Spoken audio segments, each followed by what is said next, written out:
Welcome, and thank you for coming. Tonight, I would like to speak about a subject that is very near and dear to my heart. I would like to speak to you about the horrors of child abuse and neglect that go on every day all around us, right here in this country.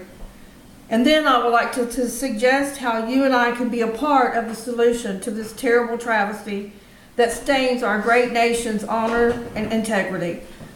The problem of child abuse is not a new one, but we have definitely discovered the consequences of allowing it to continue. Children who grow up with child abuse are more likely to become addicted to drugs, abuse their own children, and commit violent crimes like murder. Some even become serial killers. We must stop this vicious cycle at all costs. You may think this doesn't relate to you and your family, but according to the National Child Abuse Statistics, child abuse occurs at every socioeconomical level, across ethnic and cultural backgrounds, within all religions and all levels of education. Chances are someone you know is a child abuser. The United States has among the worst records in industrialized nations, losing on average between 4 and 7 children every single day to abuse and neglect. I know that's hard to believe, but it is true. Our country has become a country that is killing its next generation with abortion and child abuse. Life is no longer considered sacred by our federal and state governments. An estimated 1,560 children died last year due to child abuse and neglect, according to the National Child Abuse Statistics. These were only the ones that were reported. The sad part is, they were the lucky ones. For many children, life becomes a living nightmare that never ends. Then these children grow up with so much anger and hatred that the cycle starts all over again. But I believe Jesus has called us to be good Samaritans and offer help and healing to these children. So don't cross to the other side of the street like the proverbial priest and Levite in the Bible story. But listen, and then take action against this atrocity in our great nation, the United States of America. Now, I would like to tell you a story about a little girl named Karen. Karen is a 4-year-old little girl with strawberry blonde hair, big blue eyes, and the most beautiful smile that you've ever seen.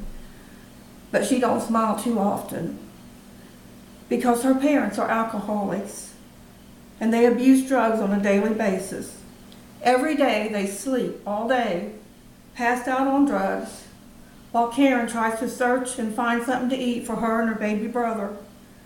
When she can't find anything else, many times she'll go through the garbage and maybe find some bread or an old piece of pizza that was left over from their last party, and that's what they eat. Eventually, the parents will get up. By that time, little Karen and Johnny are asleep on the floor on a dirty blanket in a dirtier floor. And they'll go out and leave them there alone to look for more drugs. Many times they'll come back with many friends and with their drugs, and sometimes maybe one of their male friends will take little Karen into the bedroom and spend time alone with her, but no one can hear her screaming because of the loud music. But see, he's given mommy and daddy drugs in exchange for time with little Karen.